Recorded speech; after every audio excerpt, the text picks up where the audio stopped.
It ended in silence, a profound, deathly quiet on the face of a calm, star-strewn sea, a silence that fell only after the desperate cries of over 1,500 souls faded into the freezing dark. In less than 3 hours, the world's largest moving object, a $7.5 million marvel of steel and ambition, worth over $230 million in today's currency, had vanished, taking with it a human toll that was almost incomprehensible. Of the 2,224 people on board, only 705 would see the dawn. The loss of life was staggering, but even more shocking was the brutal calculus of survival. While over 60% of first-class passengers were saved, the survival rate for the hopeful immigrants in third class plummeted to a mere 25%. A city, a nation, and the world plunged into mourning, not just for the loss, but for the stark inequality it exposed. Grief was quickly followed by a burning question, a question that echoed in the halls of power, in newspaper editorials, and in every home. How? How could a ship so vast, so strong, have financial assets so immense, carrying some of the wealthiest men on the planet, simply vanish on its maiden voyage? The answer to that question would change the world forever. The sinking of the RMS Titanic became more than a maritime disaster. It became a catalyst. It forced a global reckoning with the dangers of unchecked ambition and blind faith in technology. In its wake, the entire rule book for safety at sea was torn up and rewritten. The first International Convention for the Safety of Life at Sea, SOLAS, was convened, creating mandatory safety protocols for all ships. The International Ice Patrol was established, its sole purpose to hunt the very same monsters of ice that had claimed the great liner. The 1,517 lives lost that night would, in turn, save countless others in the century to come. To understand the story of the Titanic is to understand not just how a ship sank, but how an entire era of arrogant optimism was brought to its knees. To find the real cause of the disaster, we cannot start in the icy waters of the North Atlantic. We must travel back in time to an age of smoke, steel, and boundless confidence. The world that dared to build a ship called Titanic. The dawn of the 20th century was a time of intoxicating progress. Humanity seemed to be bending the very laws of nature to its will. The Industrial Revolution had matured into a global force, forging a new world in its furnaces. Telegraph cables, the Victorian Internet, crisscrossed the ocean floors, allowing messages to fly between continents in minutes. Guglielmo Marconi's wireless telegraph was beginning to send signals through the very air we breathed, a feat that seemed like pure magic. The Wright brothers had defied gravity at Kitty Hawk, and Henry Ford was putting the world on wheels. This was the Gilded Age, an era defined by a powerful and dangerous belief that there was no problem human ingenuity could not solve.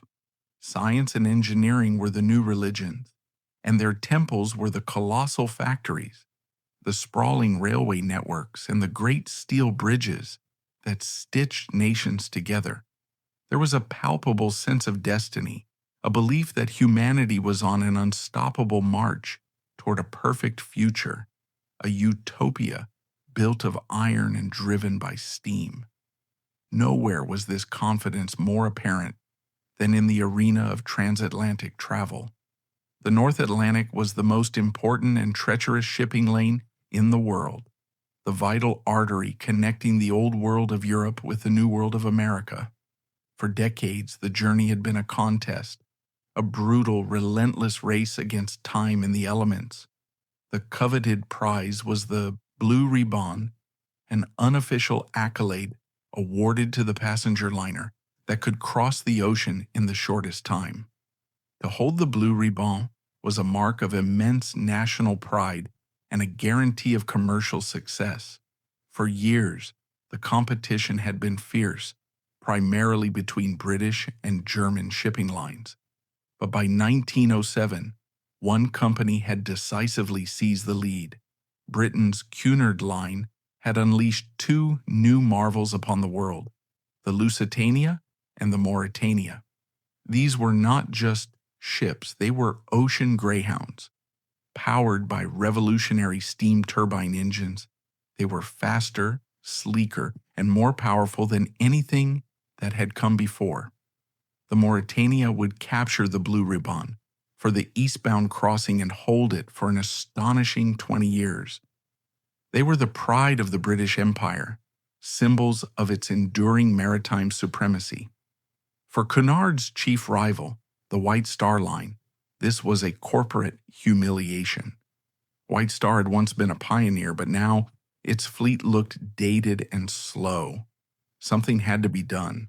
The company itself was British, but it was controlled by a vast American conglomerate, the International Mercantile Marine Company (IMM), a shipping trust assembled by the most powerful and ruthless financier of the age, John Pierpont Morgan.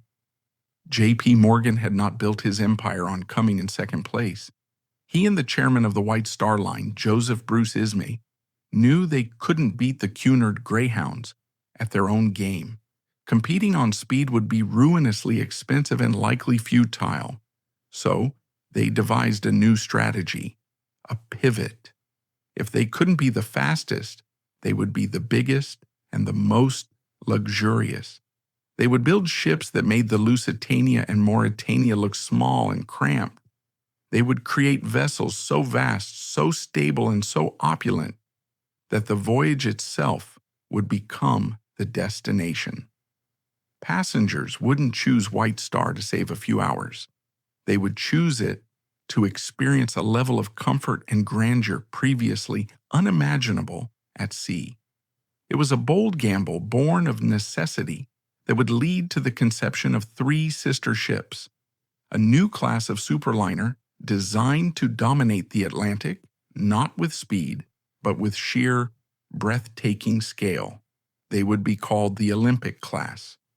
And the second of these three giants was to be given a name drawn from Greek mythology, a name that embodied power, strength, and immensity: Titanic. The birthplace of these titans was Belfast, Northern Ireland.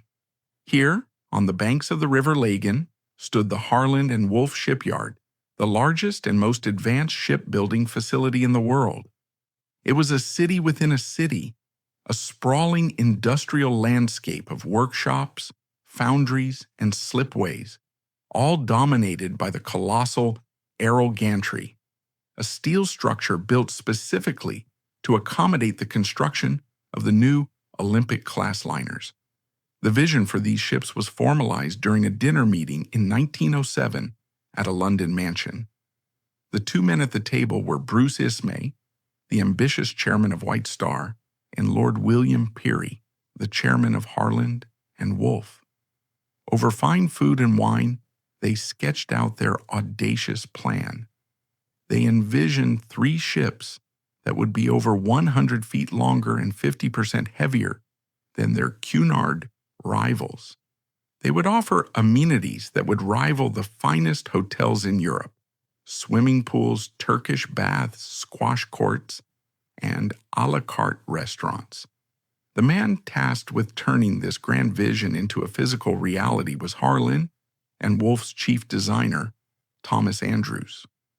Nephew to Lord Peary, Andrews was a brilliant, meticulous, and universally respected naval architect. He was a quiet workaholic, known for his encyclopedic knowledge of every detail of the ships he designed. For Andrews, the Olympic-class liners were to be his magnum opus. He poured his life into their creation, obsessing over every blueprint, every specification, every single rivet. Construction began on the first sister, RMS Olympic, in 1908, followed by Titanic in 1909. The scale of the undertaking was staggering. It took 15,000 skilled workers, platers, riveters, carpenters, electricians, plumbers, to build each ship. The sound of the shipyard was a deafening symphony of industry, the constant pneumatic hammering of 3 million rivets being driven into the steel plates of each hull. It was dangerous, physically demanding work. 8 men died during the construction of the Titanic alone. Slowly, frame by massive frame, a shape began to emerge from the forest of scaffolding. The ship was built with a double-bottomed hull, and its most celebrated feature was its system of watertight compartments. The hull was divided by 15 transverse bulkheads, creating 16 supposedly independent, watertight compartments. The ship was designed to be able to stay afloat with any 2 of these compartments flooded, or even with the first 4 completely breached. It was this design that led the respected trade journal, The Shipbuilder, to publish an article declaring the new liners practically unsinkable. The phrase was a marketing dream. It was catchy, reassuring, and absolute. It was repeated in newspapers and company brochures, and soon the crucial word practically was dropped. In the public imagination, the Titanic was not almost unsinkable. It was unsinkable. But this revolutionary safety feature contained a fatal hidden flaw. The watertight bulkheads, the very walls meant to hold back the sea, did not extend all the way up to the main deck. They stopped at E deck, or in the forward part of the ship, D deck. If more than 4 compartments were breached, water could fill one compartment, spill over the top of the bulkhead, into the next, and then the next, and so on, like water filling an ice cube tray. It was a flaw that Thomas Andrews was aware of, but extending the bulkheads higher would have compromised the layout of the luxurious first-class public rooms on the upper decks. In an era of supreme confidence, it was a risk deemed acceptable. The odds of anything breaching more than 4 compartments at once were considered astronomically small. It was a failure of imagination that would have catastrophic consequences. While safety was the promise, luxury was the product. The Titanic was conceived as a floating microcosm of Edwardian society, with its rigid class structure meticulously recreated in steel and wood. First class was a world of unparalleled opulence. Passengers entered through private promenades into reception rooms paneled in gleaming mahogany and furnished with plush velvet chairs.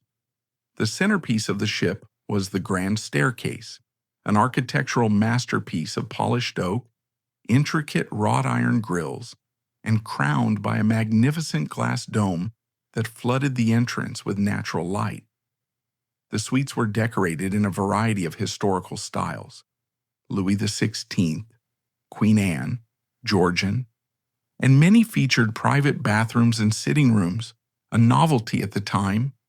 First-class passengers had their own exclusive gymnasium, a heated saltwater swimming pool, elegant lounges, a smoking room reserved for men, and a reading and writing room for ladies. The culinary experience was the pinnacle of this luxury, with the main dining saloon seating over 500 people and the exclusive a la carte restaurant offering the finest French cuisine for an extra charge. For the titans of industry, banking, and society who traveled first class, the Titanic was not a means of transport. It was a floating extension of their privileged world. Second class on the Titanic was, by all accounts, comparable to first class on most other liners. Passengers had their own handsome dining saloon, a smoking room, a library, and comfortable cabins. It was the domain of the professional class, academics, clergymen, engineers, and tourists. It offered a taste of the luxury above at a more affordable price. Far below, in the stern and bow of the great ship, was third class or steerage. Yet even here, the White Star Line had made significant improvements over the grim, dormitory-style conditions found on older ships. Third-class passengers on the Titanic had private, enclosed cabins for 2 to 10 people, a dining saloon where they were served proper meals, and public gathering spaces known as the general room. For the hundreds of immigrants from Ireland, Scandinavia, and across Europe who filled these quarters, the Titanic was still a vessel of wonders. They were leaving behind poverty and persecution, betting everything they had on a one-way ticket to a new life in America. For them, the ship wasn't a hotel. It was a vessel of hope, the gateway to the promised land. On May 31st, 1911, the work was done. Before a crowd of 100,000 onlookers, the massive, empty black hull of the Titanic was ready for its launch. With a thunderous roar of cracking timbers and the screech of protesting metal, the 26,000-ton shell slid down the greased slipway and into the waters of the River Lagan. It took only 62 seconds. It was a moment of immense pride for Belfast and for the men who had built her. As the hull floated serenely for the first time, it seemed perfect, a testament to their skill and a symbol of the unshakable power of their age. Now, the empty vessel would be moved to the fitting-out basin, where over the next 10 months it would be transformed from a hollow shell into a living, breathing city of the sea, ready to take its place in history. The dream was now a reality, a marvel of engineering, a palace of luxury, and a promise of absolute safety.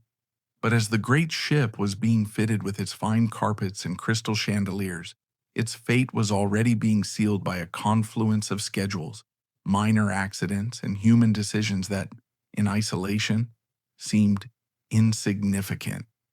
The stage was being set for a tragedy of unimaginable proportions. By the spring of 1912, the Titanic was more than a ship. She was an international event. After 10 months of meticulous fitting out in Belfast, where her cavernous hull had been filled with miles of corridors, luxurious carpets, ornate woodwork, and advanced machinery, she had successfully completed her sea trials. She was now ready for her grand debut on the world stage, the maiden voyage from Southampton to New York, scheduled for April 10th. She was the largest man-made moving object in history, and the world was captivated. But beneath the surface of the public excitement, a series of unseen events and decisions were conspiring to alter the ship's destiny. The first and most significant was a crisis that had nothing to do with the sea. A national coal strike had paralyzed Great Britain for weeks. The strike had created a shipping nightmare, leading to the cancellation of countless voyages and stranding tens of thousands of passengers on both sides of the Atlantic. For the White Star Line's parent company, the IMM, this was a logistical and financial disaster. To ensure their new flagship sailed on time, a decision was made to cannibalize the resources of other ships. Coal was painstakingly transferred from liners like the IMM's Oceanic and American to fill Titanic's massive bunkers. This desperate measure had a cascading effect. With their own voyages canceled, passengers who had booked on other ships were now scrambling for passage on the one vessel guaranteed to sail. And so, by a twist of fate, Titanic's maiden voyage became one of the most sought-after tickets in the world, ensuring she would sail with a near-full complement of passengers, from millionaires to migrants, all brought together by a stroke of industrial misfortune. The shuffling of coal was not the only last-minute change. A critical reorganization occurred among the ship's senior officers, a seemingly minor administrative decision that would have profound and tragic repercussions. Titanic's sister ship, the Olympic, had recently suffered minor damage, and the White Star Line decided to transfer its highly experienced chief officer, Henry Wilde, to the Titanic for her maiden voyage. This single transfer created a domino effect. The Titanic's original chief officer, William Murdoch, was bumped down to the rank of first officer. The original first officer, the steady and experienced Charles Lightoller, was in turn demoted to second officer. This left the original second officer, David Blair, with no position at all. He was forced to leave the ship just a day before it sailed from Southampton. In his understandable haste and disappointment, David Blair made a small but catastrophic oversight. He forgot to hand over a key. It was the key to a locker in the crow's nest, the lookout post high on the forward mast. Inside that locker was a pair of binoculars, the very tool the ship's lookouts were meant to use to scan the horizon for hazards. For the entirety of its journey across the Atlantic, the lookouts aboard the RMS Titanic would have to rely on the naked eye alone. No one seemed to realize the key was missing until the ship was well at sea, and by then, it was too late. A simple forgotten key had effectively blinded the eyes of the unsinkable ship. While this personnel shuffle was creating an unseen vulnerability, the ship itself was assembling the human elements of its story. At the helm was Captain Edward John Smith, the venerable Commodore of the White Star Line. With his impressive white beard and fatherly demeanor, he was known as the millionaire's captain, a trusted favorite of the wealthy passengers who frequented the transatlantic route. This voyage was intended to be his glorious farewell, a final triumphant command before a peaceful retirement. On board with him were the two men who held the most stake in the ship's success: Thomas Andrews, the brilliant and beloved designer from Harland and Wolff, who was traveling to observe his creation in action and take notes for future improvements, and J. Bruce Ismay, the chairman of the White Star Line. Ismay's presence on board was a constant, subtle pressure, a reminder to the crew that this voyage was not just a journey, but a showcase for the company's new, world-beating strategy. Deep within the ship, in a small soundproofed cabin known as the Marconi Room, sat two young men who held the ship's electronic ears in their hands: senior wireless operator Jack Phillips, 25, and his junior, Harold Bride, 22. They were not employees of the White Star Line. They worked for the Marconi Company, and their primary duty was to send and receive paid messages for the first-class passengers, a lucrative business. Relaying navigational messages like ice warnings from other ships was secondary. This division of responsibility, this conflict between commercial traffic and safety signals, was a standard practice of the era.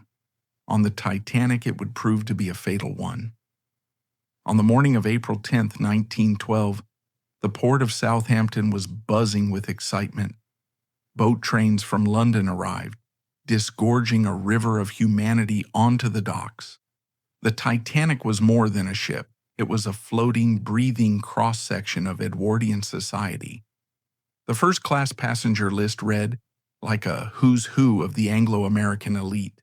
Commanding the list was Colonel John Jacob Astor IV, an American real estate tycoon and arguably the richest man on board, returning from his honeymoon with his new 18-year-old wife Madeline, who was pregnant with their child. There was the industrialist Benjamin Guggenheim, heir to a mining fortune, traveling with his mistress. There was Isidor Strauss, the co-owner of Macy's department store, and his devoted wife Ida. And there was Margaret Brown, the outspoken and newly wealthy wife of a Colorado mining magnate whose vibrant personality would later earn her the nickname the unsinkable Molly Brown. These passengers moved in a world of private valets, French poodles, and steamer trunks filled with couture gowns and dinner jackets. In second class, the atmosphere was more modest, but no less hopeful. Here traveled Lawrence Beasley, a young science teacher from London, who was so captivated by the ship that he spent his time taking copious notes for a book he planned to write about his journey. Also in second class was the Goodwin family, an English electrical engineer, his wife, and their 6 children, who had sold everything they owned to move to America and join their son in New York. But the heart and soul of the ship's purpose lay in third class. Here, over 700 passengers, many of whom spoke little or no English, were crowded into the ship's lower decks. They were farmers from Ireland, woodworkers from Scandinavia, and families from across Europe and the Levant, fleeing political turmoil and poverty. The Asplund family from Sweden, with their 5 young children, dreamed of starting a new farm in Minnesota. The Sage family, a British couple with their 9 children, were moving to Florida to grow pecans. For these passengers, the $40 ticket price represented a life savings. The Titanic was their vessel of deliverance, their passage to a world of opportunity they could only imagine. At noon, the whistles blew. The powerful tugboats began to pull the colossal liner away from the dock, and in that moment the first sign of trouble appeared. As the Titanic moved down the narrow river test, the sheer volume of water displaced by its massive hull created a powerful suction effect. This force caused the docked liner SS New York to snap its thick mooring ropes. The smaller ship was pulled from its berth, its stern swinging out directly into the path of the Titanic. A catastrophic collision seemed imminent. Only a series of quick, expert commands from Captain Smith and the swift action of a nearby tugboat, which managed to get a line on the New York, prevented disaster by a mere 4 feet. The incident delayed departure by an hour. To some of the more superstitious passengers and crew, it was a terrifying omen, a warning that this great ship, for all its power, was difficult to control. For most, however, it was just a thrilling, quickly forgotten moment of drama at the start of a historic voyage. After brief stops in Cherbourg, France, and Queenstown, now Cobh, Ireland, to pick up more passengers and mail, the Titanic finally turned her bow west toward the open Atlantic. The first 4 days of the voyage were idyllic. The weather was beautiful, the sea was calm, and the ship performed flawlessly, exceeding all expectations. She was a haven of stability and tranquility. Life on board settled into a pleasant, predictable routine. First-class passengers spent their days promenading on the boat deck, playing squash, exercising in the state-of-the-art gymnasium, or reading in the quiet elegance of the library. Evenings were a glamorous affair of multi-course dinners in the grand dining saloon, followed by coffee, cigars, and conversation, all set to the beautiful music of Wallace Hartley's 8-piece orchestra. The ship's wireless room was constantly busy, sending a flurry of stock market updates, business arrangements, and personal greetings to shore. The Titanic wasn't just crossing the ocean, it was a floating resort, a secure bubble of civilization gliding effortlessly across the wilderness of the sea. But as the ship sailed further west, the wilderness began to send warnings. Sunday, April 14th, dawned clear and bright, but deceptively cold. The temperature was dropping sharply. Throughout the day, the wireless room began to receive a series of messages from other ships in the region, all telling the same story. There was ice ahead. The first warning came in the morning from the Cunard liner Caronia, reporting icebergs, growlers, and field ice. Later, the Dutch ship Noordam reported much ice. A message from the White Star liner Baltic was passed directly to Captain Smith. It reported large quantities of field ice and specifically noted the positions of several large bergs. Captain Smith acknowledged the message, even showing it to Bruce Ismay, who, according to later testimony, casually put it in his pocket and only returned it to the bridge hours later. There was no sense of alarm. Ice in the North Atlantic in April was common, and the Titanic was the strongest ship ever built. The standard practice was to maintain speed, relying on the lookouts to spot any danger in time. As the day wore on, the warnings became more frequent and more specific. A message from the German ship America, reporting 2 large icebergs, was received but never even made it to the bridge. It was filed away by the wireless operators. Then, in the late evening, came the two most critical warnings of all. Around 9:40 p.m., the steamer Mesaba sent a message that identified a massive ice field, a rectangular belt of heavy pack ice and large icebergs, lying directly in Titanic's path. It was a precise, urgent warning, but senior wireless operator Jack Phillips was exhausted. He was single-handedly trying to clear a huge backlog of private passenger messages before the ship went out of range of the powerful Cape Race, Newfoundland, relay station. He glanced at the Mesaba's warning, recognized its importance, but in that moment, the paid messages took priority. He put the ice warning aside to be dealt with later. It would never be delivered to the ship's officers. An hour later, around 10:55 p.m., the final fateful message arrived. It was from the Leyland liner SS Californian, a ship that had stopped for the night, trapped in the very same ice field the Mesaba had warned of. She was so close that the Titanic's officers could see her lights on the horizon. The Californian's lone wireless operator, Cyril Evans, sent a casual, informal message to the Titanic. "I say, old man, we are stopped and surrounded by ice." The signal was so strong, it blasted in Jack Phillips' ears. Annoyed and overwhelmed, Phillips snapped back with the infamous reply, shut up, I am busy, I am working at Cape Race." A rebuffed and dejected Cyril Evans listened for a few more minutes. Then, at 11:30 p.m., he switched off his equipment and went to bed. The last voice that could have saved the Titanic had been silenced. On the bridge of the Titanic, the officers were unaware of these specific, crucial warnings. They knew there was ice in the vicinity, but they had no idea they were steaming at over 22 knots, nearly full speed, directly into a dense 78-square-mile ice field under the worst possible conditions for spotting it. The night was clear and moonless. The temperature of the air had dropped to freezing, and most critically, the ocean was unnaturally calm, described by survivors as being like polished glass. Without a swell or wind, there would be no telltale ring of white water breaking at the base of an iceberg. The bergs would be rendered practically invisible, dark phantoms in the black water. High above in the crow's nest, lookouts Frederick Fleet and Reginald Lee strained their eyes against the bitter cold and the darkness, their faces numb. Without binoculars, they could only search the vast empty horizon, hoping to see a shadow in the star-dusted night.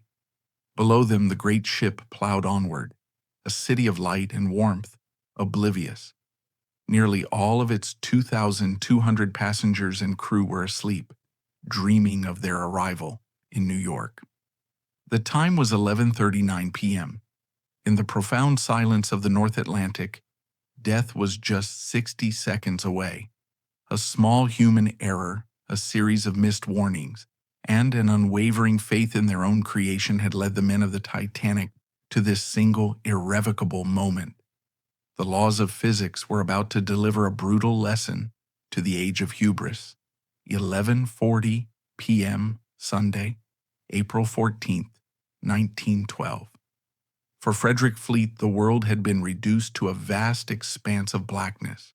For 2 hours, he and his fellow lookout, Reginald Lee, had stared into the void, their eyes watering from the biting cold.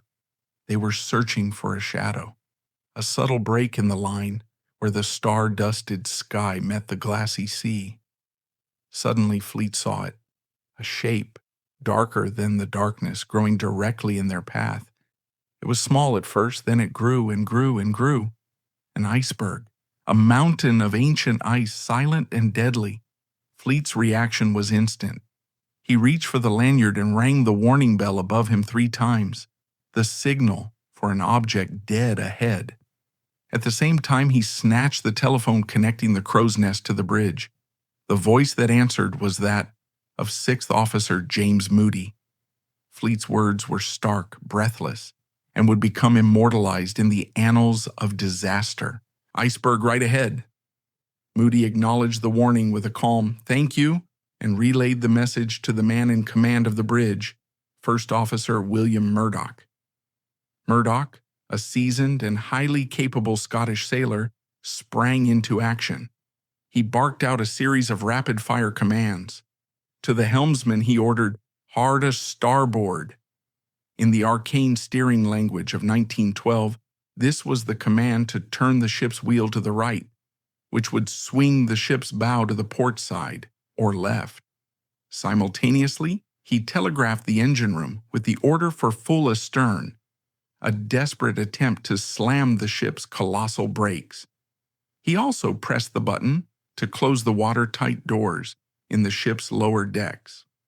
It was a textbook reaction, the correct response for a smaller, more nimble vessel. But the Titanic was neither. She was nearly 900 feet long and weighed over 46,000 tons. Turning such a behemoth was like trying to steer a skyscraper. Her rudder was arguably undersized for her length, and worse, the very act of reversing the engines may have been a fatal error. Reversing the central steam-powered propeller while the two wing propellers were still pushing forward would have created a turbulent wash of water around the stern, drastically reducing the rudder's ability to grip the water and steer the ship. In those crucial seconds, as the iceberg loomed, the pride of the White Star Line was fighting against itself, its power negating its agility. From the bridge, it seemed for one heart-stopping moment that they might succeed. The ship's bow began to swing slowly, agonizingly to port. The iceberg scraped along the starboard bow, a shower of ice falling onto the forward well deck. Some passengers, awakened by the commotion, even came out and began playfully kicking the ice around. To many on board, the moment of contact felt surprisingly gentle. First-class passenger Edith Russell described it as a long, grinding, ripping sound. To others, it was like a heavy vibration, or the sound of 1,000 marbles being rolled. In the third-class cabins near the bow, the impact was felt more severely, a jarring shudder that knocked people from their bunks. But there was no great crash, no violent impact that one would expect. The great ship seemed to simply shiver and glide past the mountain of ice, which then disappeared back into the darkness. For a few brief minutes, a collective sigh of relief seemed to hang in the frigid air. The danger, it appeared, had passed. The true nature of the damage was invisible, hidden beneath the calm surface of the Atlantic. The iceberg hadn't cut a single long gash into the Titanic. Instead, the immense pressure of the collision had caused the steel plates along the starboard side to buckle and separate. Rivets, chilled to brittle temperatures by the freezing water, had popped, opening up a series of thin gashes and holes along a 300-foot section of the hull. It was like a giant, deadly can opener, puncturing the ship not in one place, but across 6 of her forward watertight compartments. In the minutes following the collision, a strange sense of unreality prevailed. Captain Smith rushed to the bridge, demanding to know what had happened. Below decks, the initial response was one of confusion, not panic. Water began to pour into the forepeak, the first 3 cargo holds, and most critically, into boiler room number 6. There, stokers who had been casually shoveling coal just moments before now found themselves ankle-deep, then knee-deep, in a torrent of seawater.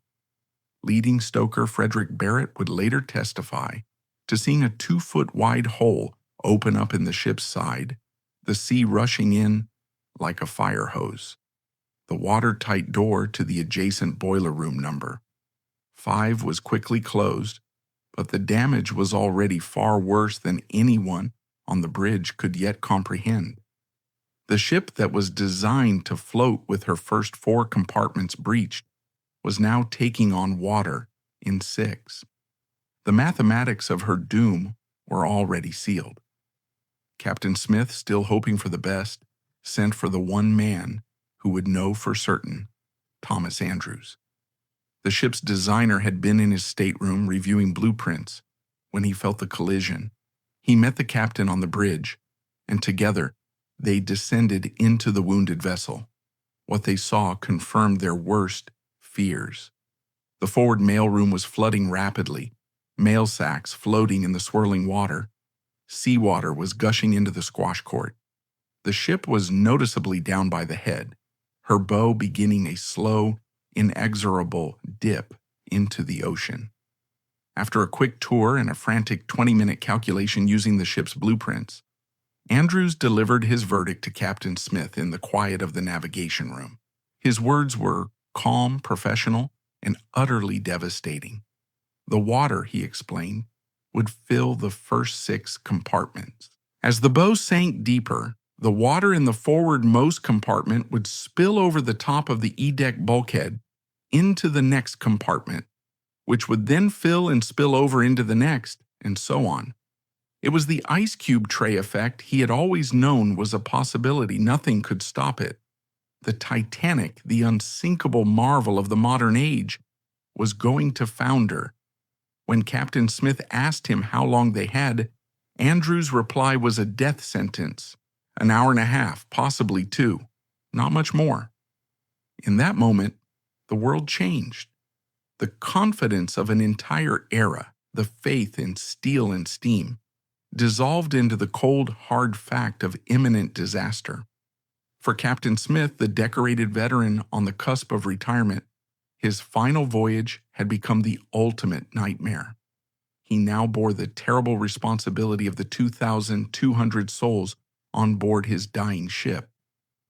At approximately 12:15 a.m., just over half an hour after the collision, Captain Smith walked into the wireless room and handed Jack Phillips a slip of paper with the ship's position.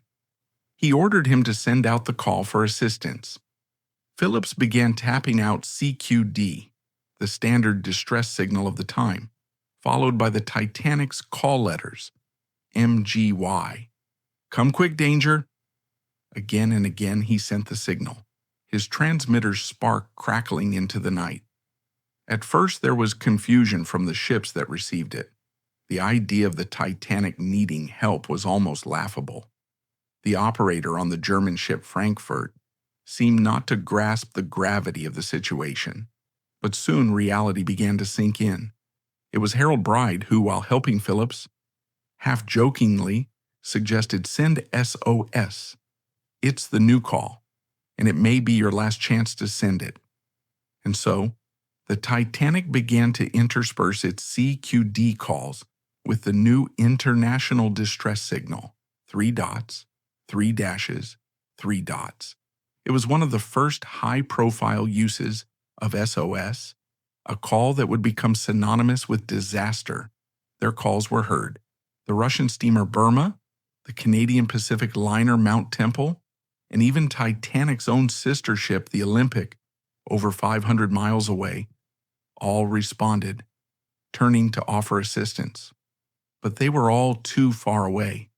There was only one ship that received the call and had any hope of reaching them in time. She was the Cunard liner RMS Carpathia. Her wireless operator, Harold Cottam, had been about to go to bed when, by a stroke of luck, he decided to contact the Titanic to see if they had any private messages for him to relay. Instead, he received Phillips' desperate reply, "We have struck an iceberg. We are putting the passengers off in boats." The captain of the Carpathia, Arthur Rostron, was immediately awakened. A devout and decisive man, he wasted no time. He gave a series of immediate orders: turn the ship around, plot a direct course to the Titanic's position, and push the engines to their absolute limit. He ordered extra lookouts, shut off the ship's heating to divert all steam to the engines, and began preparing his own vessel to receive hundreds of survivors. The Carpathia, with a design top speed of around 14.5 knots, began a heroic 4-hour race through the same treacherous ice field, pushing her old engines to an estimated speed of up to 17 knots. She was their only hope. But there was another ship much, much closer, the SS Californian, the very same ship that had tried to warn the Titanic of the ice field just hours before, was stopped for the night, trapped by the ice, a mere estimated to be between 10 to 20 miles away, though this figure remains a subject of intense historical debate. Her officers saw the lights of a large steamer on the horizon. They saw her stop, and they saw her begin firing white rockets into the sky, the universal signal of distress. But for reasons that are still debated with fury to this day, the Californians, the captain, Stanley Lord, did nothing. Convinced they were just company signals, he did not wake his wireless operator, who was sleeping just feet away from the quay that could have heard the Titanic's cries for help. The ship that could have saved almost everyone on board remained a silent, dark shape on the horizon, a passive witness to a mass casualty event. On the decks of the Titanic, the slow, orderly process of waking passengers and asking them to don their lifebelts was giving way to a dawning, terrifying awareness. The ship's gentle list was becoming more pronounced, the deafening roar of steam being vented from the funnels to prevent the boilers from exploding made communication nearly impossible. At 12:25 a.m., Captain Smith gave the order to uncover the lifeboats, and at 12:45 a.m., he gave the fateful command, start putting the women and children in and lowering away. It was here that the disaster compounded itself.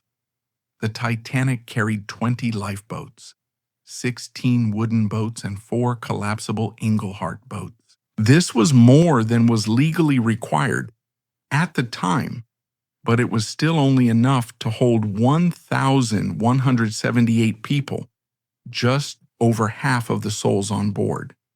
This shocking deficit was the direct result of outdated safety regulations that based lifeboat capacity on a ship's tonnage, not its passenger count. Worse still, the crew was completely unprepared for an evacuation on this scale. They had conducted no proper lifeboat drills. The passengers, lulled into a false sense of security by the unsinkable myth, were reluctant to leave the apparent safety of the huge, well-lit liner for a small wooden boat being lowered 70 feet into the freezing darkness. The result was a tragedy of inefficiency and confusion. The first boat to be lowered, lifeboat number 7 on the starboard side, left with only 28 people despite having a capacity for 65. Lifeboat number 1, launched shortly after, would become infamous as the money boat. It had a capacity for 40, yet was lowered with only 12 people aboard, 7 of whom were crew members.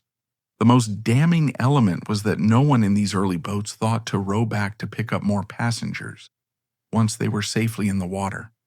The evacuation was further hampered by the conflicting interpretations of the women and children first order by the 2 senior officers in charge. On the starboard side, First Officer Murdoch interpreted the command to mean women and children should board first, but that any remaining seats could be filled by men. His approach was pragmatic, and it resulted in more lives being saved on his side of the ship. On the port side, Second Officer Charles Lightoller applied a much stricter, more rigid interpretation: women and children only. He fanatically refused to allow any male passengers to board, even when there were empty seats, causing several of his boats to be launched dangerously under capacity. For the passengers in third class, the situation was dire. Located in the most remote parts of the ship, many struggled to find their way through the maze-like corridors to the boat deck.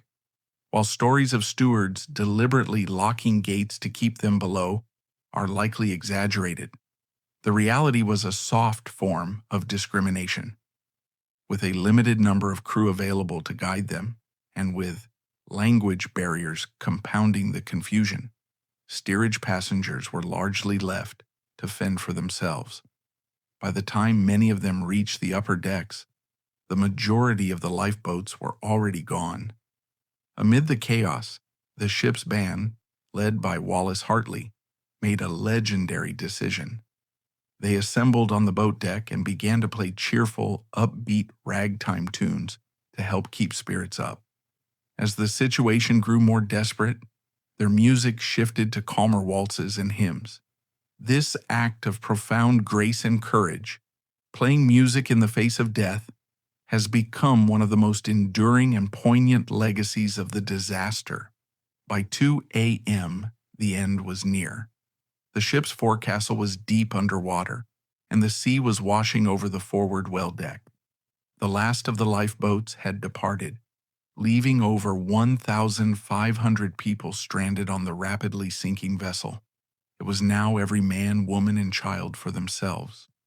In these final moments, humanity was laid bare. We see the quiet dignity of Isidor Straus, who refused a seat in a lifeboat, saying he would not go before other men. His wife, Ida, then stepped out of the boat, took her husband's arm, and said, "We have lived together for many years. Where you go, I go." They were last seen sitting together on a pair of deck chairs, awaiting the end. We see the ship's engineers who never came up from below staying at their posts to keep the power running, a sacrifice that kept the lights on and the wireless working until the very end.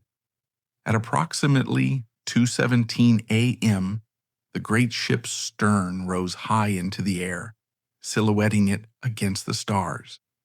The strain on the hull became too much to bear. With a sound described by survivors as a deafening, tearing roar, like a giant tearing calico, the Titanic broke in two between the third and fourth funnels. The forward section, now completely severed, plunged beneath the waves.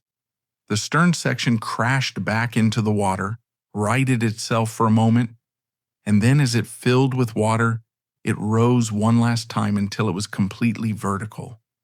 It stood there for a moment, a monolithic tombstone against the night sky, before beginning its final swift descent into the abyss. At 2:20 a.m. on April 15, 1912, the RMS Titanic was gone forever. Left behind in the -2 degrees Celsius, 28 degrees Fahrenheit, water were over 1,500 people. The survivors in the lifeboats, some just a few hundred yards away, were confronted with a sound that would haunt them for the rest of their lives, the collective, agonizing cry of all those souls freezing and drowning in the dark. It was a sound one survivor described as the wailing of a vast crowd at a baseball game, but with a terror and anguish that you could never forget. Within 20 minutes, the cries began to weaken. Within an hour, they had faded into a terrible, profound silence. Of the 1,500 people who went into the water, only a handful would be pulled out alive. The great promise of the Gilded Age had been broken, and the cost was written in human lives on the surface of a black, silent sea. Silence. After the screams, after the rending of steel, after the final terrible sigh of the ocean, swallowing a city, an almost unnatural quiet descended upon the North Atlantic.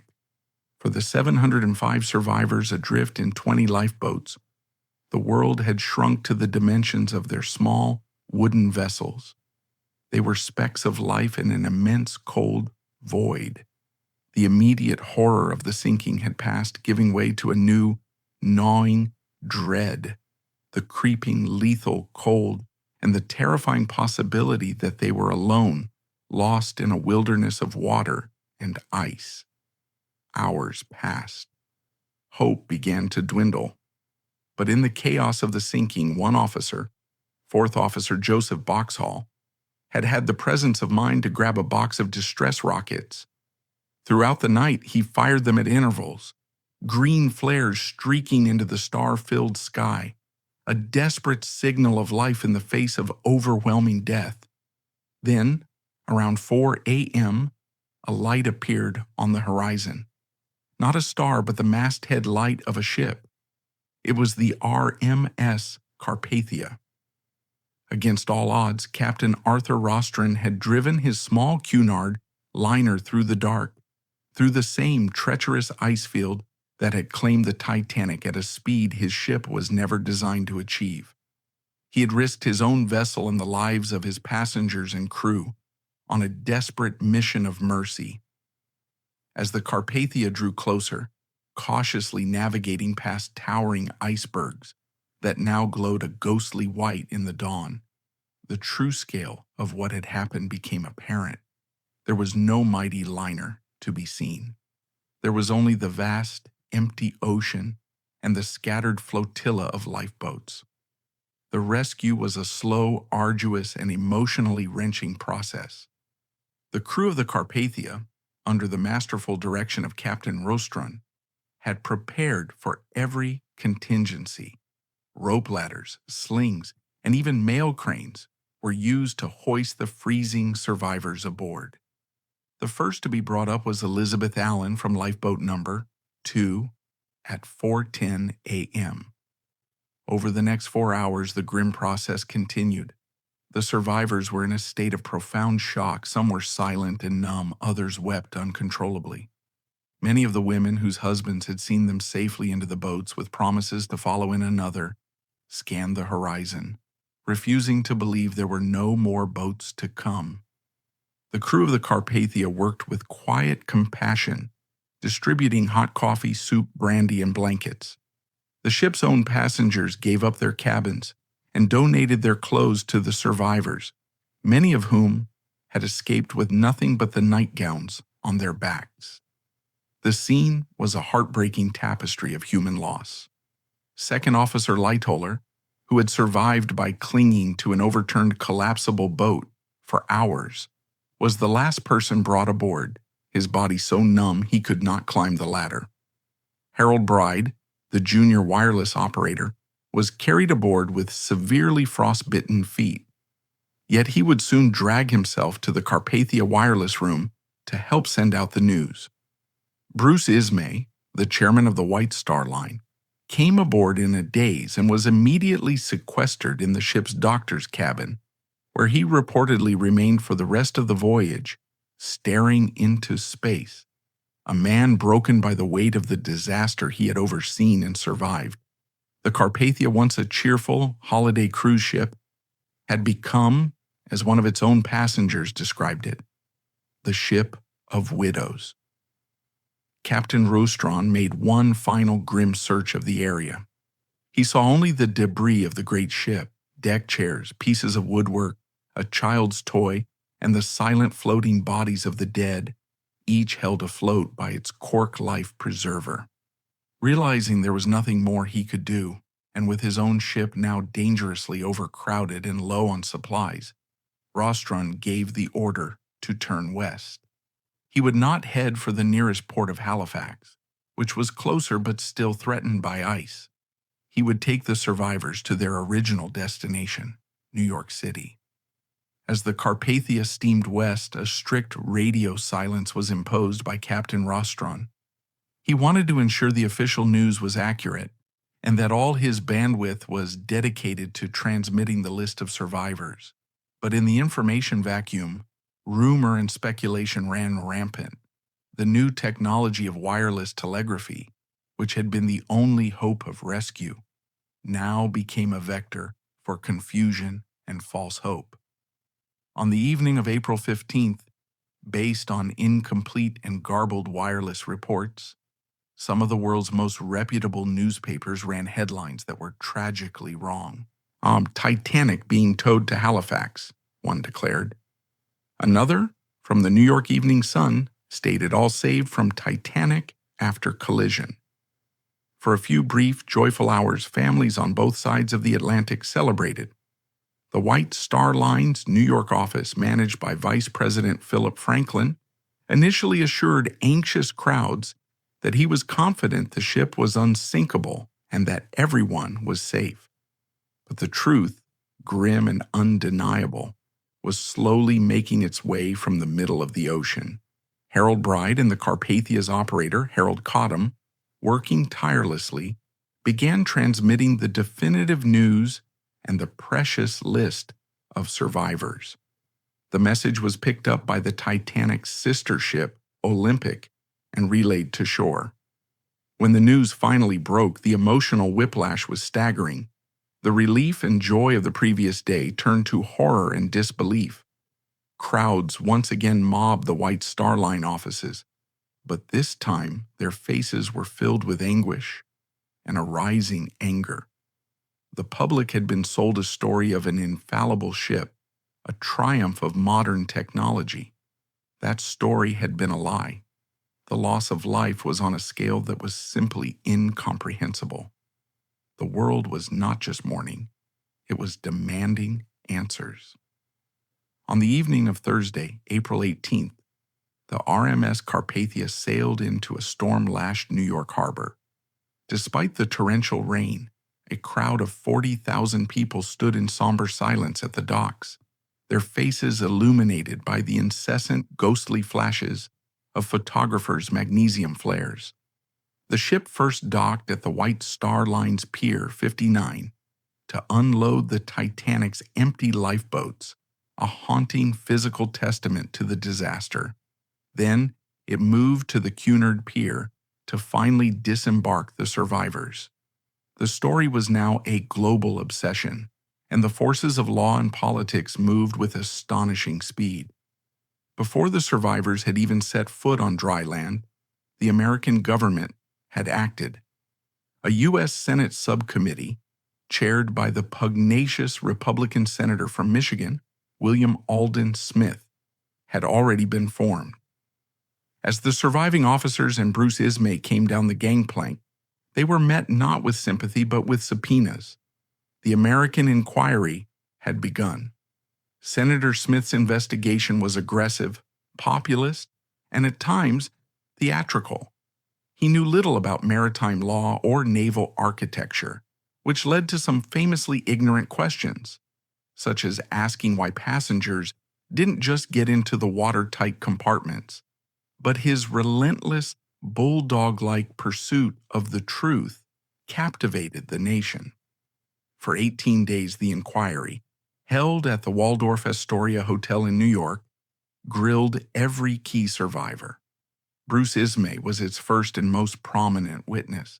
He was painted as the villain of the piece, the greedy corporate boss who allegedly pressured Captain Smith to maintain speed, and who then saved himself while women and children perished. The press crucified him, and his reputation would never recover. The inquiry uncovered the systemic failures one by one, the ignored ice warnings, the lack of binoculars, the insufficient number of lifeboats, the failure of the nearby SS Californian to respond. The testimony of Second Officer Charles Lightoller was particularly compelling. He staunchly defended his captain and the honor of the White Star Line, but his detailed account of the evacuation laid bare the catastrophic consequences of the inadequate safety regulations. Following the American hearings, a British inquiry was convened in London, presided over by Lord Mersey. This investigation was a more staid, technical, and professional affair. While it reached many of the same conclusions, critics at the time and since have argued that it was an establishment exercise designed to deflect blame from the British Board of Trade, the very government body responsible for the outdated safety laws. It treated Bruce Ismay far more leniently, and most controversially, it largely exonerated Captain Stanley Lord of the Californian, a verdict that would spark a century of debate and amateur investigation to clear his name. But despite their different tones, the inquiries both pointed to an inescapable conclusion. The sinking of the Titanic was not an act of God. It was a predictable, preventable disaster born of arrogance, complacency, and a shocking disregard for safety in the pursuit of profit and prestige. The public outcry was so immense that governments were forced to act. The disaster became the single greatest catalyst for safety improvements in the history of maritime travel. In 1914, the first International Convention for the Safety of Life at Sea, SOLAS, was held in London. This landmark treaty established a set of international laws for all signatory nations. It mandated that all ships must carry enough lifeboat space for every single person on board. It required mandatory lifeboat drills and crew training. It standardized emergency procedures. The world's oceans had become immeasurably safer. To address the specific threat of icebergs, the International Ice Patrol was formed and is still operated by the United States Coast Guard to this day. Its mission is to patrol the North Atlantic shipping lanes and report the location of icebergs. In over a century of operation, not a single ship that has heeded its warnings has ever repeated the fate of the Titanic. Furthermore, the Radio Act of 1912 was passed in the United States, mandating that all passenger ships maintain a 24-hour radio watch, ensuring that a distress call would never again go unheard. But the legacy of the Titanic extends far beyond law and regulation. It sank so deeply into the cultural consciousness that it became more than a historical event. It became a modern myth. It was a morality play about technology versus nature, wealth versus poverty, hubris versus fate. The story was told and retold in countless songs, books, and films, each generation finding new meaning in the tragedy. For 73 years, the ship itself remained lost, a ghost in the deep. Then on September 1st, 1985, a joint French-American expedition led by Dr. Robert Ballard finally located the wreck, 2.5 miles beneath the surface of the ocean. The first images of the decaying liner, its grand staircase now a hollow shaft, its elegant bow covered in rusticles, were breathtaking and deeply moving. The discovery transformed the Titanic from a legend into a tangible archaeological site. It confirmed that the ship had indeed broken in two, and it allowed us to see the final, silent resting place of those 1,500 souls. It was no longer just a story, it was a grave. Why? More than a century later, why do we still hear its call? Why does the name Titanic continue to haunt and fascinate us? Perhaps it is because the story contains every element of a great human drama. It is a story of love, demonstrated by Ida Strauss, who chose to die with her husband rather than live without him. It is a story of duty embodied by the engineers who sacrificed themselves to keep the lights on. It is a story of courage, personified by the musicians who played on as the deck slanted toward the sea. It is also a story that holds up a mirror to our world. It reminds us of the stark realities of social inequality, of the fine line between progress and recklessness, and of our own enduring vulnerability. The Titanic was the ultimate symbol of a confident, optimistic age that believed it had conquered the natural world. Its sinking marked a turning point, the end of an era of innocence and the beginning of a more uncertain, more dangerous 20th century. Today, the great ship continues its slow decay in the crushing darkness of the abyssal plain. It has become a fragile ecosystem, a monument of rusting steel being steadily reclaimed by the ocean it once sought to master. It is a quiet, lonely place, but its story is not silent. It echoes through the decades, a timeless and powerful reminder that for all our achievements, we must approach the world not with arrogance, but with humility, and that the cost of forgetting the lessons of the past is always tragically paid in human lives.